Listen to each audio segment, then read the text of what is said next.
Could this be an exploit for finding chests?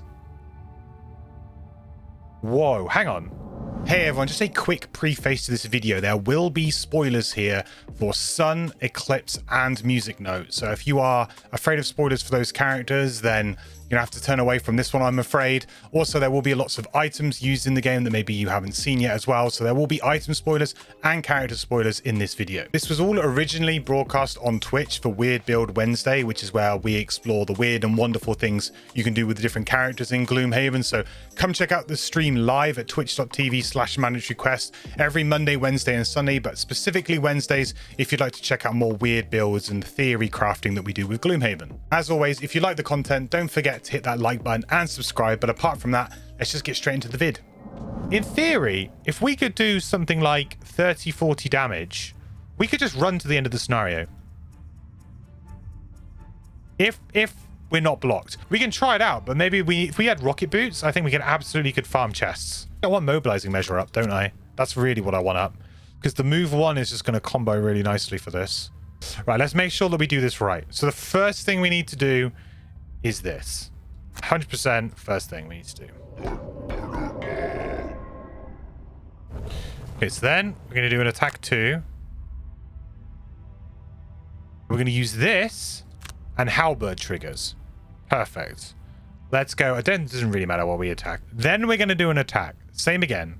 How much damage have we done so far? 3. Drop to 3. 6. Jesus. Is this even allowed? Is this even legal? So now we do Ring of Brutality. Okay, so now we just switch to this guy, I think.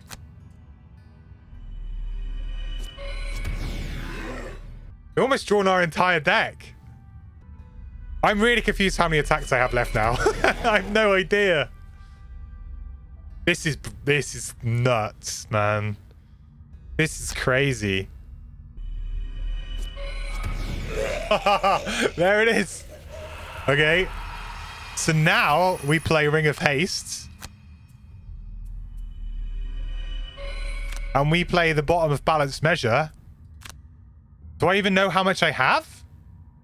It doesn't even show me how much I have. Right, well, let's just try. Let's see how far we can go.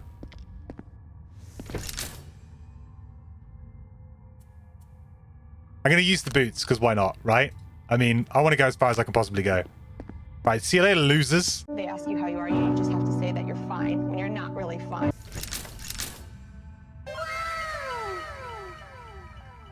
Actually amazing. We've done it, chat. We've reached peak Gloomhaven. It's happened. It's a sign! It's a sign! The game knows! The game knows! So let's try abandoning, and let's see if we still have the item. Oh, yeah. I thought they were going to the shop. No. Legit. Legit works. Oh, man. Let's do it again. I mean, let's do it again.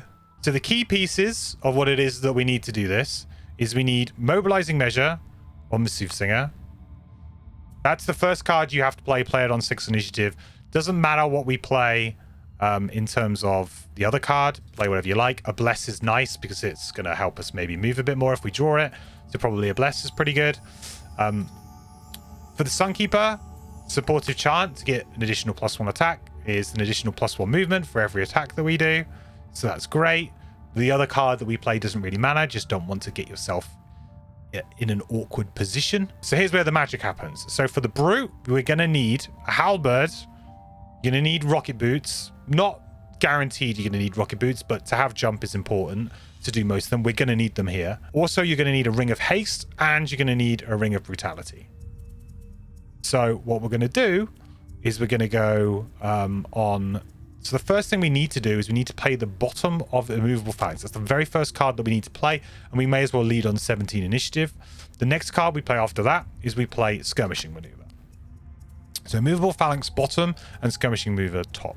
And the idea here is that we are basically just going to go crazy doing lots of little attacks to pump up our movement so we can do a huge bottom balance measure move to move the entire scenario.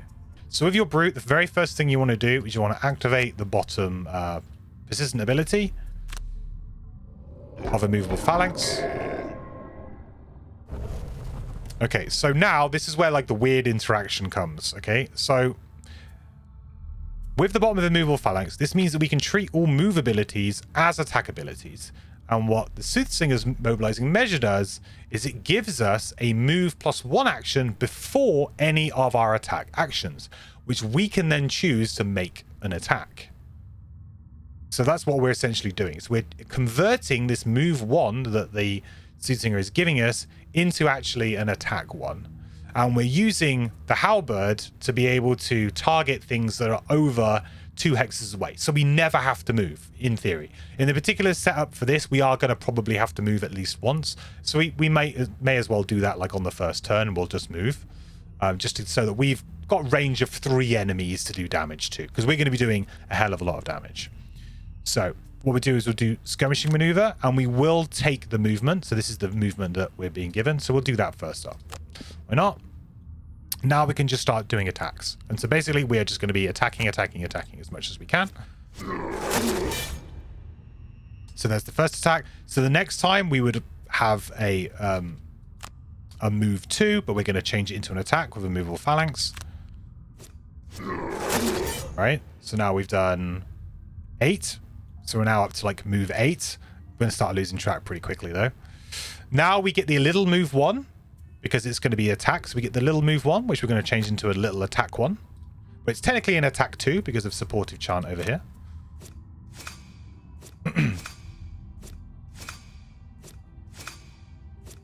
It's a lot of draws. You can obviously, you're going to draw a lot of modifier cards, so you may draw your miss, which would, kind of suck, but that's something to think about.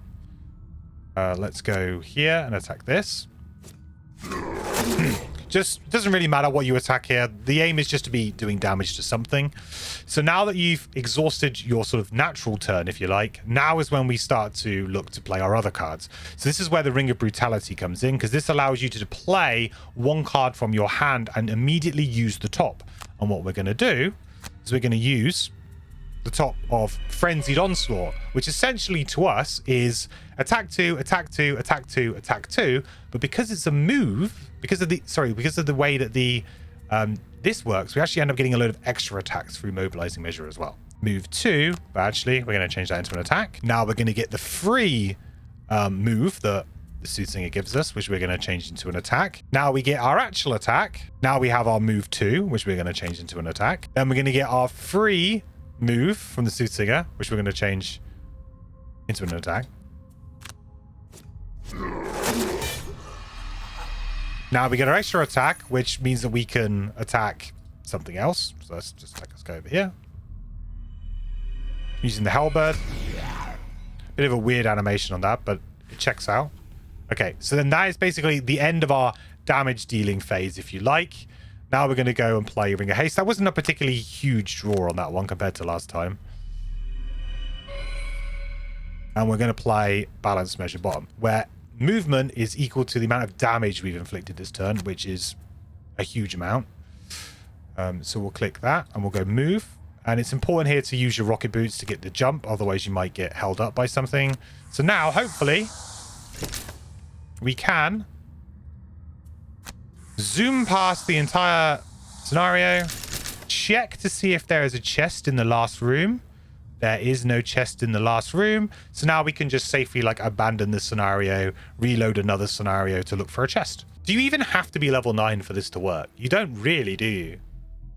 I mean, it helps when you have skirmishing. So what are the key cards really that make it work really well? To be honest, we had double the movement that we need both times. So that means that we could probably half what we're doing and still have the same result. I would say you have to get to level 6. Obviously, having the halberd makes it easier, and you have to have the 2 rings.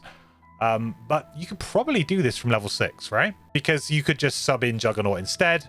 You don't need to be level 9 or have Frenzied Onslaught level 8. You feel a little dirty watching this? I feel a bit dirty doing it.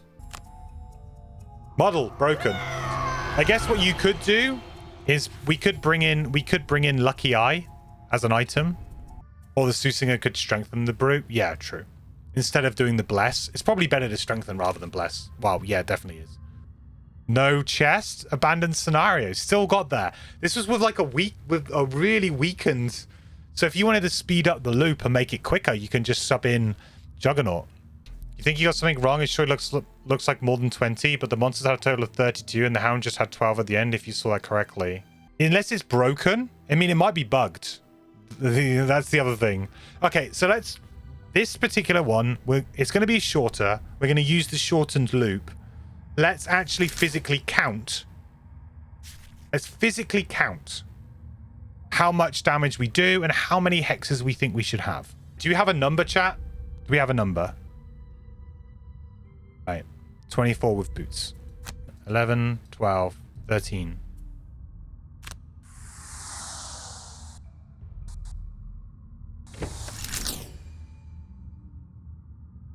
Well, no chest. I wonder if the game's now like, we're not going to spawn chests because he's cheesing the game.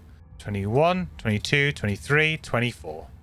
This is legit. Like, this isn't like we're not abusing any, you know, game systems to do this. This is legit something in the game that you can do. And it's following the rules. As far as I'm aware, it's following the rules. I don't see why it's not. Like, and the only thing that you could say is maybe the top of mobilizing measure is been FAQ'd in some way.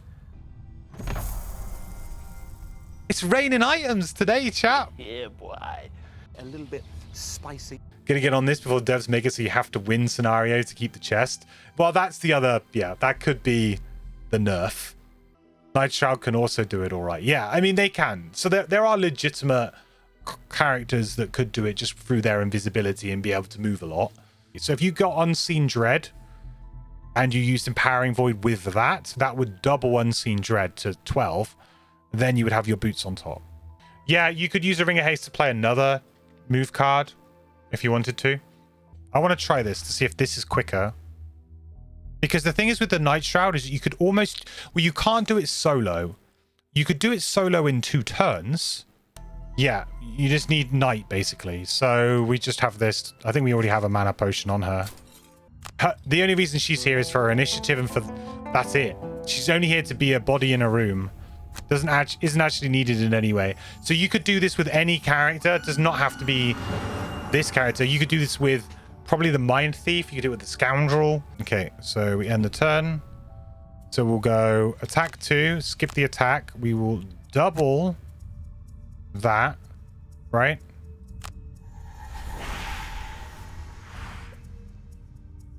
That gives us 12. Plus that.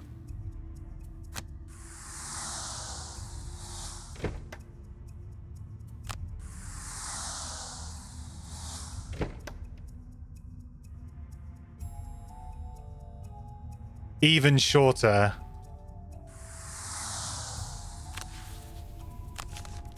No chest. See you later. Wow. I mean, the brute way is the brute way is much more fun.